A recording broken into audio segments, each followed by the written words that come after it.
Vale.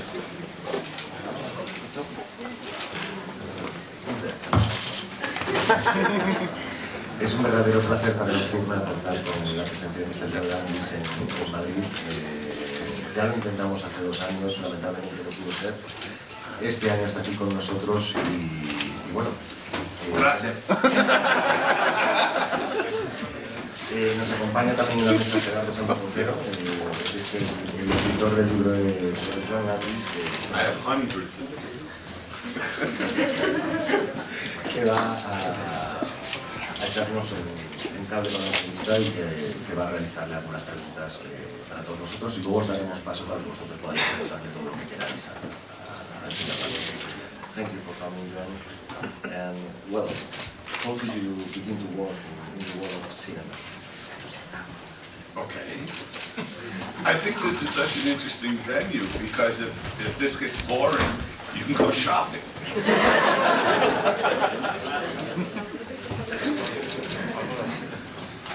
What am I supposed to give a speech? No, I am asking you. Oh, you're asking. Yeah. What? How did you begin to work in cinema? How did I begin?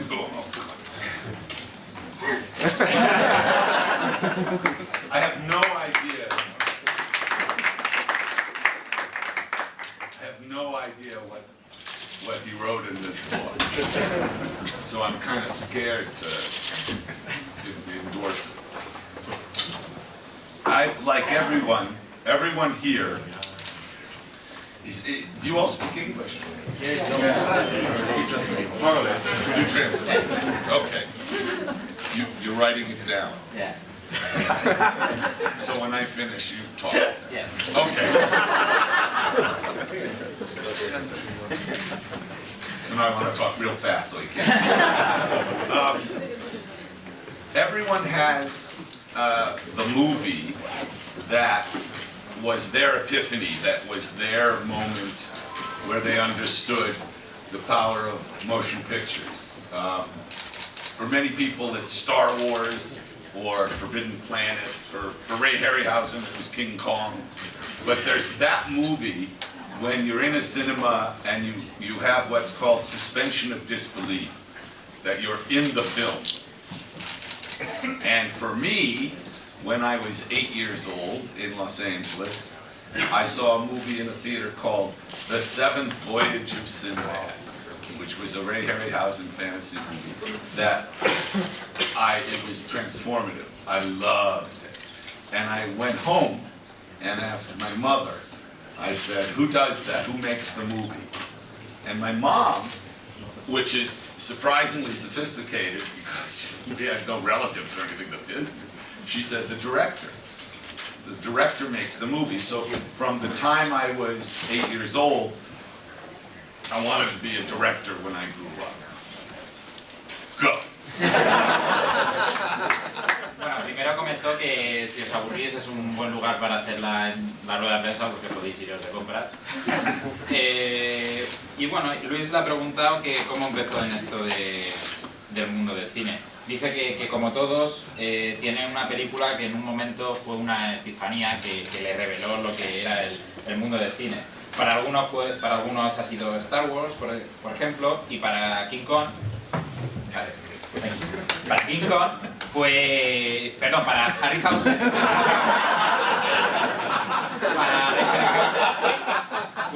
fue King Kong. Él cuando tenía 8 años vio la de los 7 viajes el séptimo viaje de Sinbad y cuando volvió a casa le preguntó a su madre que quién era el encargado de hacer ese tipo de cosas. Su madre se sorprendió porque no tenía ninguna relación con este negocio y dijo que el director. Now, who speaks English well? ¿Quién habla bien inglés? Did he do a good job?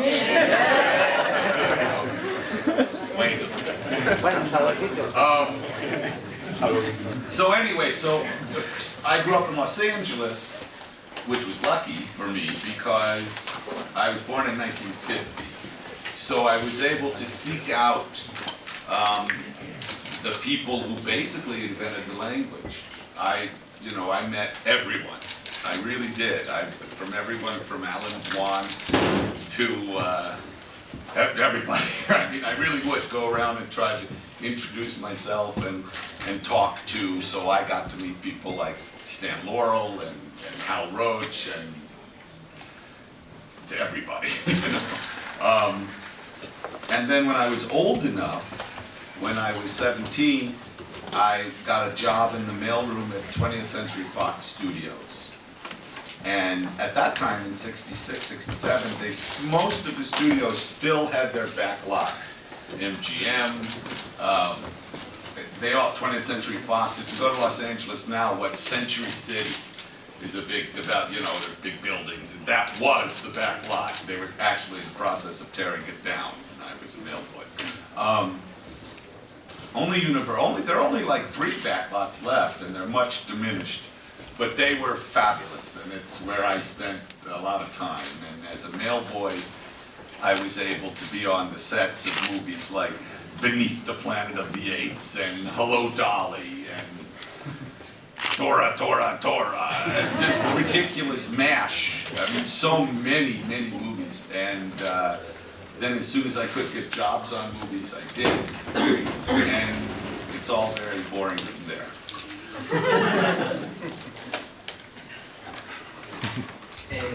Bueno, creció en Los Ángeles, tuvo suerte porque nació en 1950 y fue capaz de conocer a mucha gente de los que asentaron el lenguaje cinematográfico. Cuando tuvo 17 años entró en la 20th Century Fox, allá por el año 66.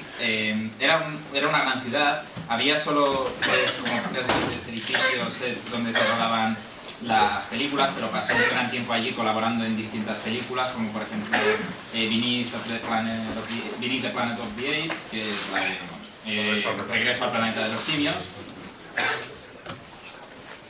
Y Tora. Tora. Oh, I don't know. Hello, Dolly. Do you know that when I was at Fox as a mail boy, 67, there was a producer named Irwin Allen who used to make all these schlock television shows. And so they were shooting Land of the Giants, Lost in Space, Voyage to the Bottom of the Sea, Time Tunnel, The Green Hornet. And so I knew Bruce Lee. But what was interesting was it meant that there was always a monster of the week. And do you know when you see old movies and they show Hollywood studios, there's always cowboys and showgirls and, you know, all kinds of different characters walking around. I was very lucky to actually experience that. So on the lot, you'd always have a lobster man, or cowboys, or Japanese soldiers, or there was always gorillas, or just there was a movie that George Cukor made called Anugami, Michael York, Justine. And they shot most of it in Europe, but they came to Hollywood to shoot several scenes. And they shot a big transvestite ball. So there were like 300 men, big men, in dresses. And one of the great things of my life was to see they were having lunch outside at these big tables, 2 different companies. So there were like 200 gorillas and 200 men in dresses. And I thought, this is Hollywood.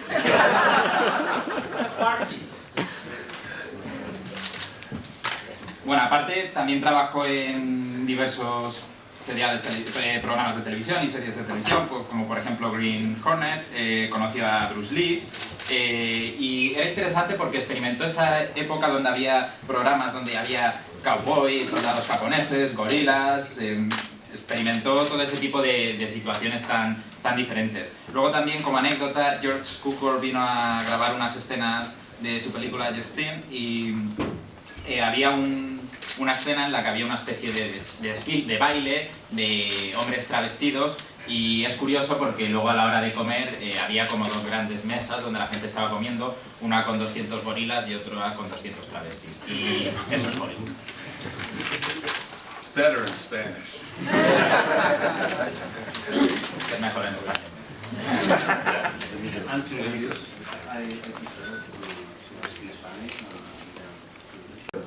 Okay. Yo viví 10 años en Madrid, después me fui a Almería donde viví 20 años y me gustaría preguntarle a John Landis cómo fue su experiencia después de Century Fox, de trabajar en Century Fox, cómo fue su experiencia en España y por mi parte sobre todo en Almería. Probando.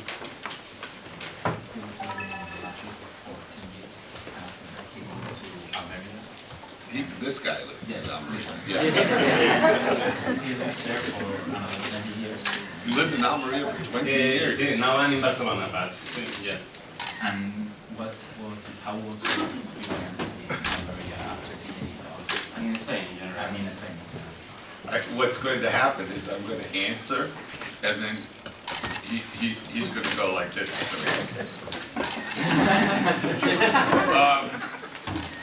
I'm afraid. No, when I was 18, I got an opportunity to work on a movie called Kelly's Heroes, which was shot in the former Yugoslavia. And it was behind the Iron Curtain, which really meant something then. Anyway, so I was there for 9 months, had a wonderful time. He was the Yugoslav army, Tito's army, were one day they were GIs and the other day they were Nazis. But big World War II comedy. So at the end of that film, it was 1969, a guy I met named Jim O'Rourke and I drove from Belgrade to Madrid because we were told there's a lot of work in Spain. And there was, because it was the spaghetti movie in Almeria and right outside Madrid. There was a lot of production going on. It was Spanish, Italian, German, French, British, American, Japanese. It was amazing, lots of movies being made. And so we were in Madrid for a couple of weeks, and then I worked on a movie called Red Sun. It was directed by, I think, Terrence Young, I think an English guy. And it was Alain Delon, Toshiro Mifune, Fernando Rey, and Ursula Andress.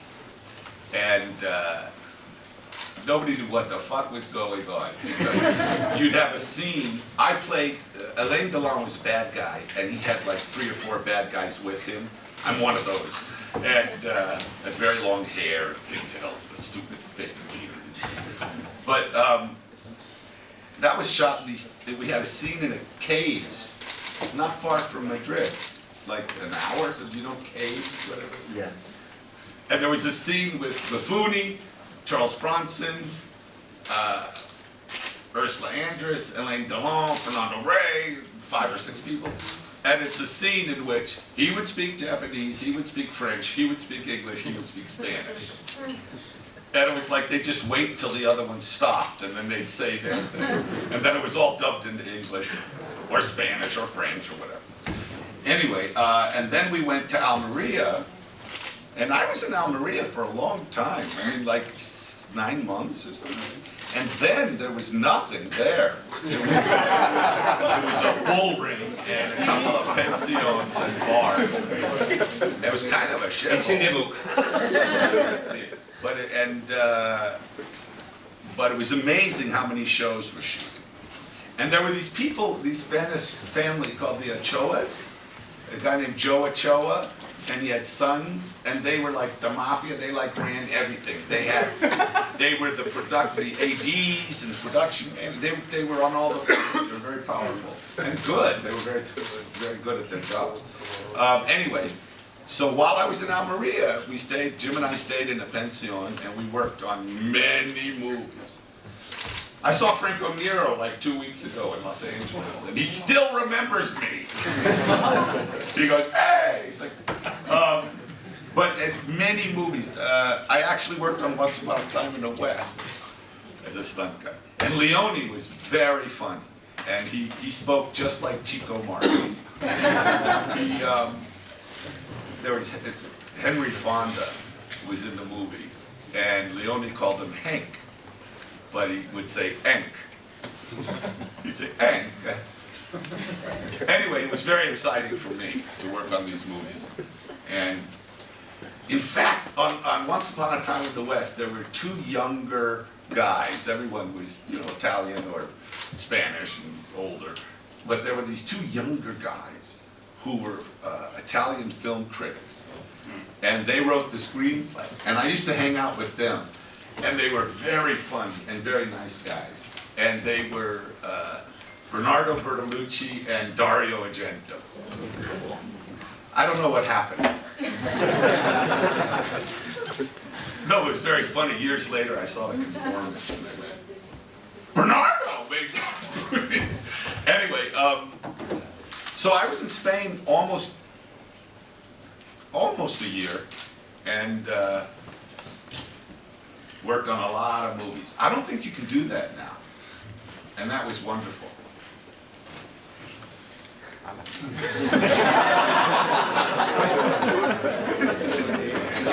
Go! Sí.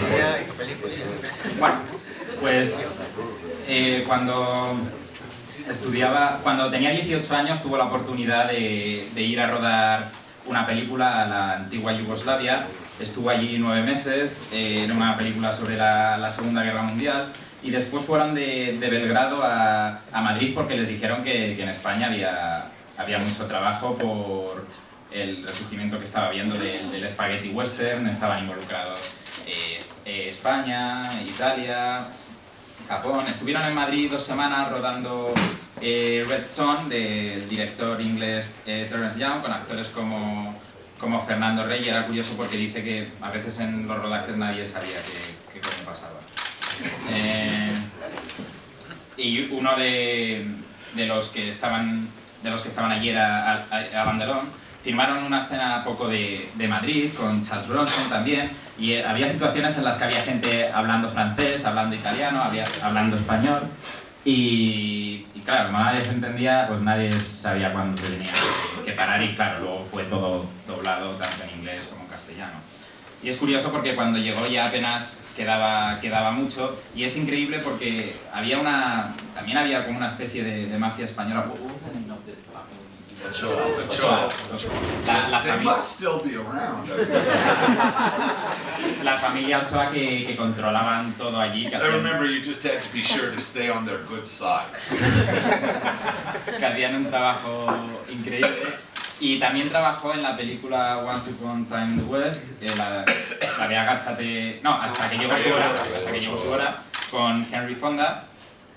Fue muy emocionante y había dos jóvenes en la peli, 2 chicos italianos que se llamaban Bernardo Bertolucci y Dario Argento, y años después él vería la peli de El Conformista y le diría, oh, Bernardo. Y bueno, dice que estuvo sobre un año currando en España y que fue una experiencia muy bonita. Stayed away from them. And they had these patent leather hats and their capes. They had capes, and in the cape they had lead weight. And they would go up. If there were Swedish and Spanish and Italian hippies, and the hippies, because long hair and stuff, they'd be used as extras in the westerns and stuff. And the Guardia de Civil, they'd walk by and go splat with their capes, just bash, really hurt you. They were schmucks. Bueno, que le dijeron que se mantuviera alejado de la Guardia Civil, esos señores con esos trajes, el sombrero, las capas, y también comenta que los hippies en aquella época, por su aspecto, fueron los extras de muchas de las películas rodadas. What's Spanish for schmuck? Smack es Onomatopeya. Sí. Una hostia, ¿no? No, schmuck's not a slap, no. Schmuck, you don't know schmuck. Schmuck is a Yiddish word. It's idiot. Vale. Idiot? Yeah. I'll tell you a story about schmuck, okay? And you translate. I'll say one line and then you say one. So, a husband and wife in Madrid are having a terrible fight. No, just say it. Un marido y una mujer en Madrid están teniendo una pelea terrible. And they get angrier and angrier. And finally she says, you know what you are? You're a schmuck. Cada vez se cabrean más y más y ella al final le dice, ¿sabes lo que eres? Un gilipollas. Eres un gilipollas. Use the word. ¿Eh? Use the word. Say you're a schmuck. Suele funcionar. Say schmuck. Smack, okay. And then he says, I'm a schmuck. She says, no. You're not a schmuck. You're the schmuck. No, eres un smack. Hostia. No, eso Lo que está diciendo es que quería que usara esa palabra smack. Ah, Pero eso, que tú no eres un gilipollas, tú eres el gilipollas. vale. She says if Madrid needed a city schmuck, you would be the schmuck. Si Madrid necesitara el gilipollas de la ciudad, tú serías ese gilipollas. No. If Spain needed a national schmuck, you would be the schmuck. Si España necesitara un gilipollas nacional, tú serías ese gilipollas. No, if Europe.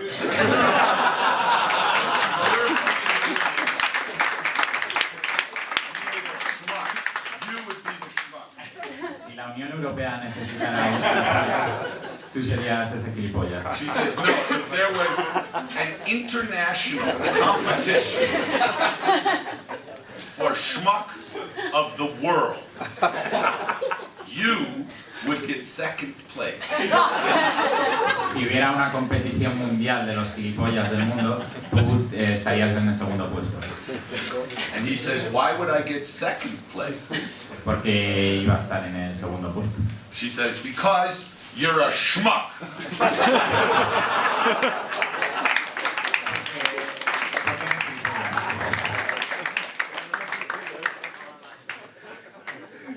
It's Yiddish.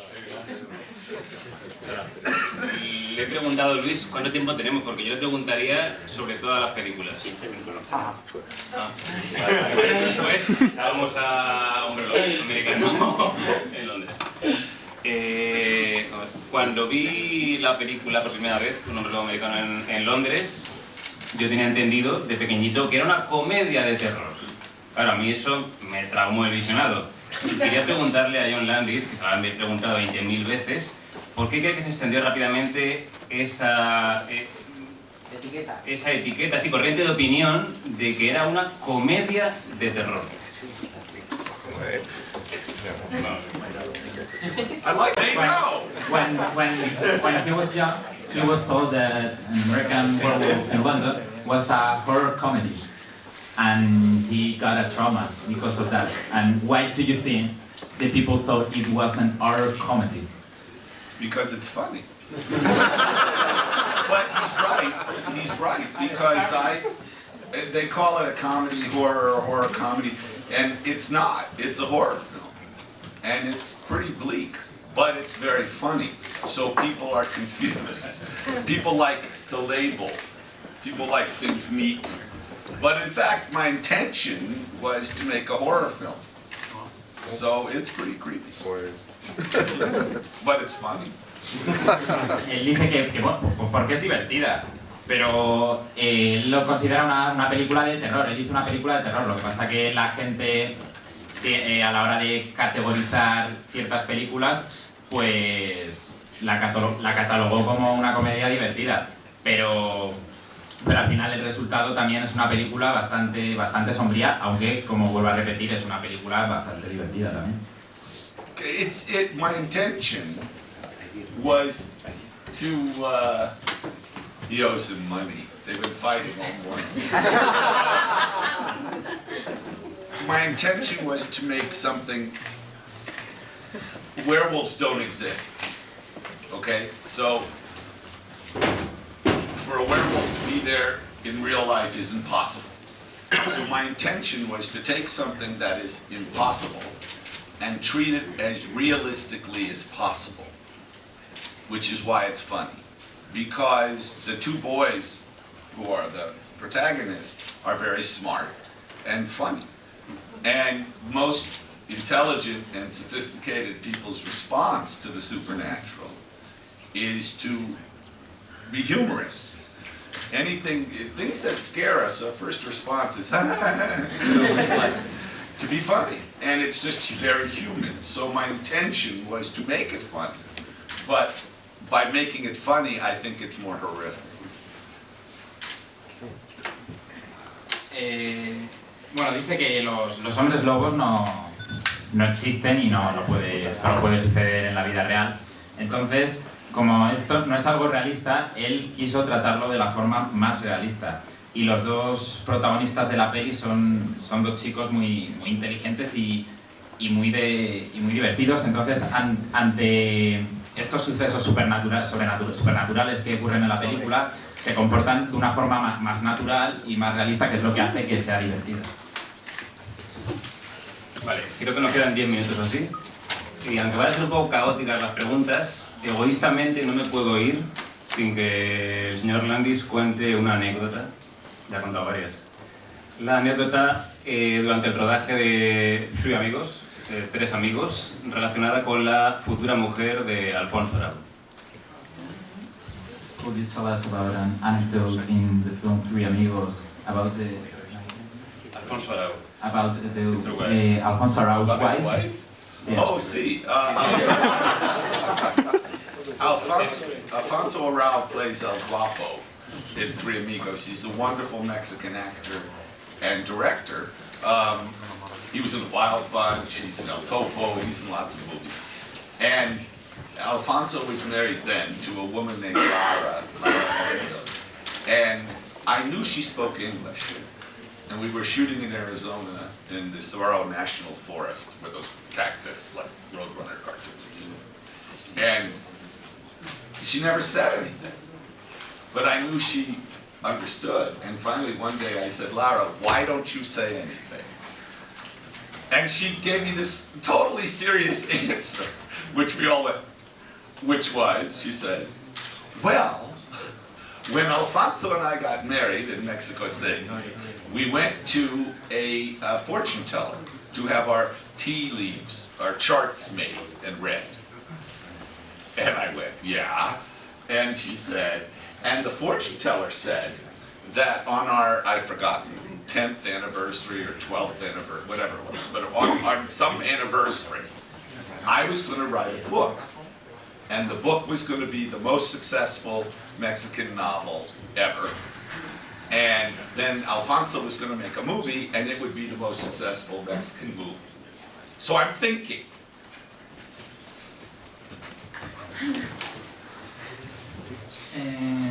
Bueno, era un actor mexicano que trabajó en películas como Grupo Salvaje, y su mujer Lara, él sabía que hablaba inglés. Y estaban rodando en el Parque Nacional de Arizona, pero nunca decía nada, no hablaba nada.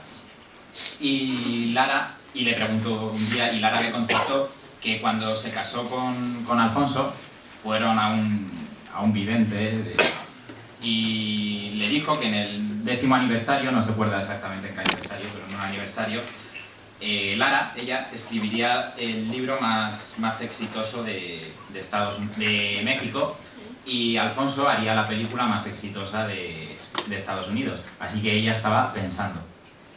So I said, well, what's it going to be about? She said, I don't know, that's why I'm thinking. Y él le preguntó de qué va a ir el libro. Y ella le dijo, no sé, eso estoy pensando. So 3 years later, it's now they're coming up to their anniversary. And she said, Alfonso, I'm supposed to write this book. And he said, well, you're a good cook, write a cookbook. So she started, and she wrote a book called Like Water for Chocolate. 3 años después, le dijo a Alfonso, no sé qué escribir, y Alfonso le dijo, bueno, eres buena cocinera, haz algo de eso. Y escribió Como agua para elefantes. Como agua para chocolate. was making another movie. I forgot what movie. I've forgotten, but we gave Alfonso, maybe Innocent Blood, and we gave Alfonso a bunch of film that the studio paid for. We didn't tell the studio. And he rented a camera and he made, very cheaply, he made the movie like Water for Trump. And they were both very successful. Y después se hizo la película de una forma muy barata, tenía un presupuesto muy bajo y ambos, tanto el libro como la peli, tuvieron bastante éxito. Alfonso is an outrageous character. He's now, I think, he's not in Guadalajara. I forgot. He's in Mexico somewhere, and he remarried again, his fourth or fifth wife, and he has young children, and he's not a young man anymore. But he's an outrageous character, and I was once in London, and I'm walking down, I think Shaftesbury Avenue, and there's Alfonso. I said, Alfonso, what are you doing here? He said, I'm hiding. Because he owed money, which is bad to do in Mexico. Una vez, dice que Alfonso es un personaje curioso, ahora está en Guadalajara o por México, está casado por quinta vez o algo así. Y una vez se lo encontró en Londres, en la avenida Shakespeare, y le dice, Alfonso, ¿qué haces aquí? Y le dice, estoy escondiéndome por dinero, que es algo chungo en México. But he's wonderful in Three Amigos. He's a wonderful man. Está maravilloso en la peli de Tres Amigos. Bueno, ¿no pregunta? Allá al fondo. Habla alto. Vale.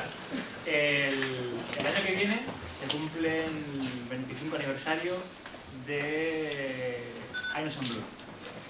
Y si hay alguna posibilidad de que salga alguna edición por fin en Blu-ray en buena definición y con una edición buena de esa película que no está en alta definición.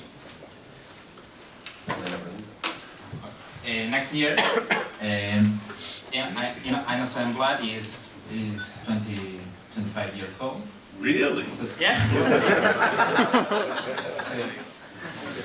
Is there any possibility of... So do you know why, I shouldn't say, okay, but there's a country. But do you know why the people in that country have flat heads and round shoulders? ¿Sabes por qué esa gente tiene hombros cuadrados y cabezas planas? Flat heads. It's because when you ask them a question, they go like this. When you tell them the answer, they go... Y cuando saben la pregunta... So is that a question? No, Yes, it is 25 years old next year. Is there any possibility of Will you release it on Blu-ray or something like that? Oh, I don't know. Warner Brothers works in mysterious ways. It has to do with money always. Innocent Blood was not really that successful, so they've never made a Blu-ray or a good print or anything, which is sad because it's beautifully photographed. But Innocent Blood is my intention was that's not really a horror film, that's really a romantic comedy. But has beautiful Anne Perriot, she was wonderful. Yeah. And also Robert Loggia redefines over the top. He's outrageous, he's very funny. No lo sabe exactamente porque Warner trabaja de forma curiosa, pero la peli no tuvo mucho éxito y estas cosas dependen más del dinero y es una pena porque, por ejemplo, tiene una fotografía bastante bonita y él sí, por ejemplo, esta película sí que la categorizaría como una película de género romántico. Siguiente pregunta. ¿Qué sintió y qué siente ahora al pensar que Un hombre americano en Londres fuera la primera película que ganó el Oscar al mejor maquillaje?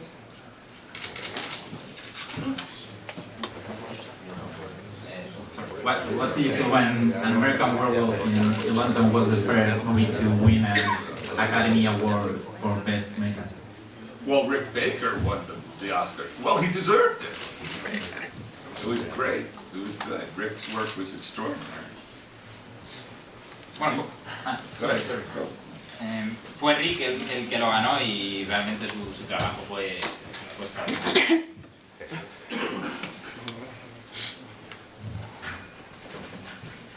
Es un honor poder hablar con usted. Ahora, bueno, en España hay un montón de directores jóvenes que están literalmente triunfando en Hollywood, Bayona, Menábar, y está haciendo, pues, bueno, usted es un gran referente para ellos. ¿Ha podido llegar a ver alguna película de esos futuros grandes genios españoles en Hollywood, que están haciendo grandes películas de terror o de thriller? ¿Se llega a ver alguna película de ellos? Now there are new young directors from Spain in the US, and for example, Amenábar or Bayona. Have you seen any of their movies? My son, Max, wrote a script called American Ultra that was directed by a Spanish director.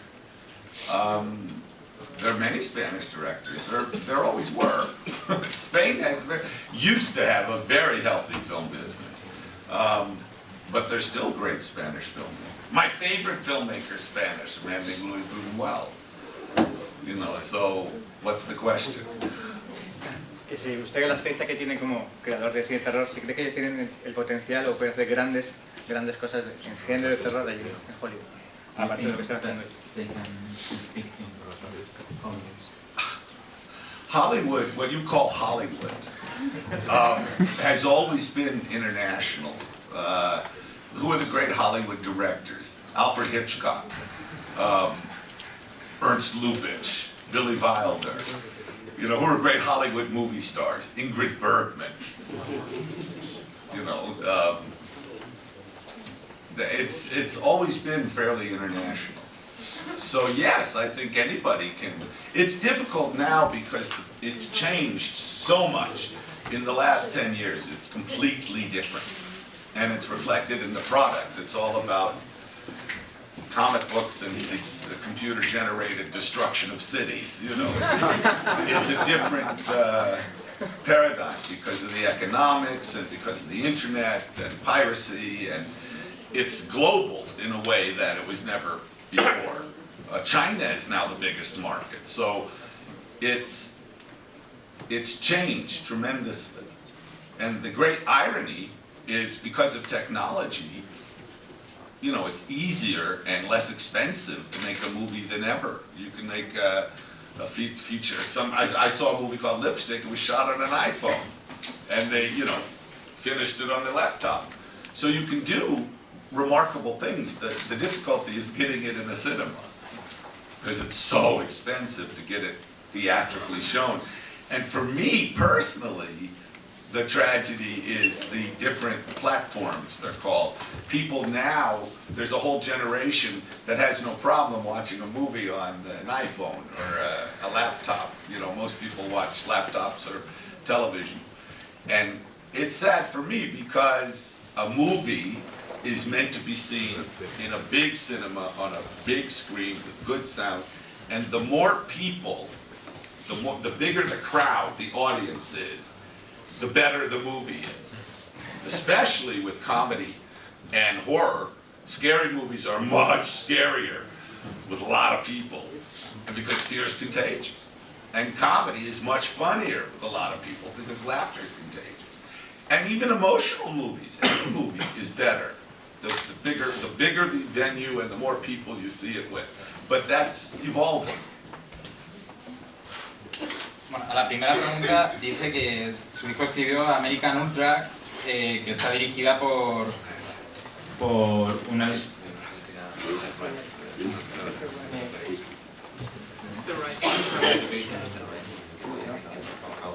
Ah, vale.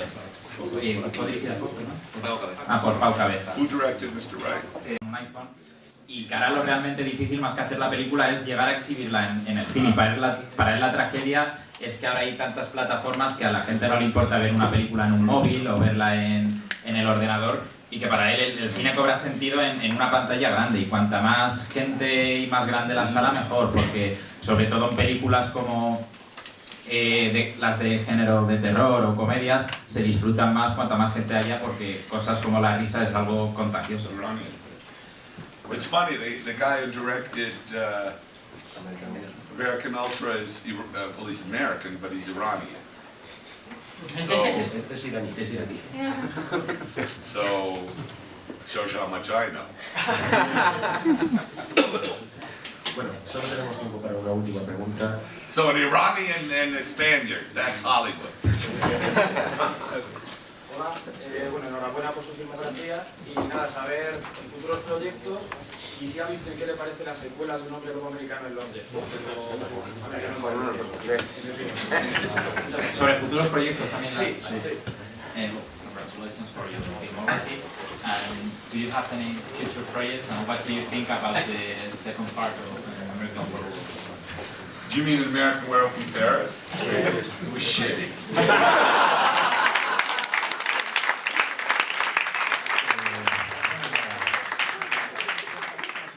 But yes, I have other projects going, but I'm in a very lucky, there's good news and bad news. The good news is I'm in a lucky position. I've had successful films, so I don't have to work.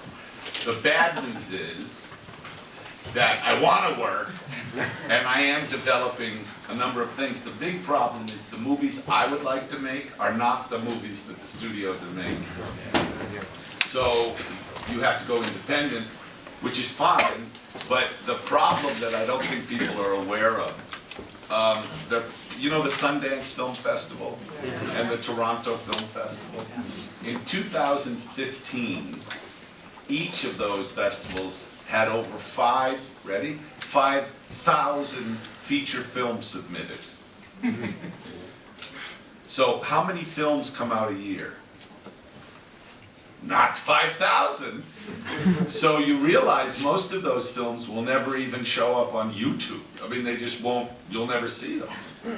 So it's a very difficult market, and I do a lot of commercials because it's lucrative and because it's easy and my name is not on it. Because they always fuck them up anyway after you make them. But the point is, it's fun, and I actually enjoy filming. I like the process. So I'm always looking for a good movie to make. And unfortunately, here I am at Nocturna.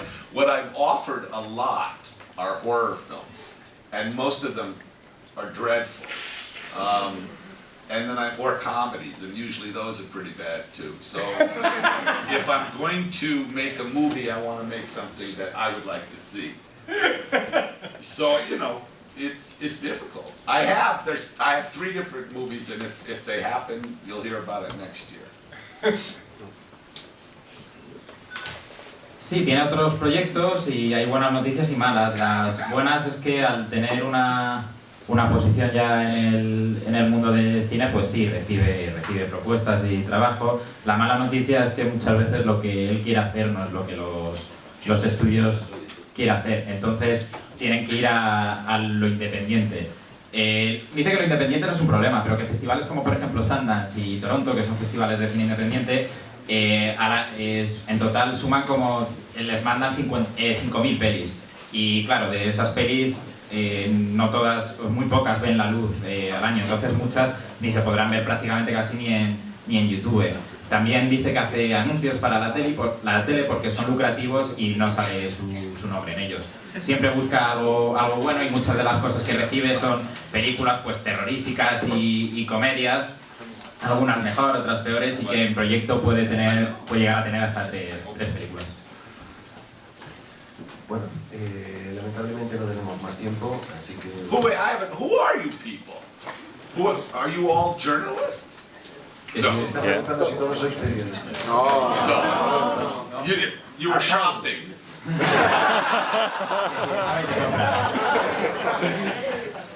Así que, por favor, un fuerte aplauso para...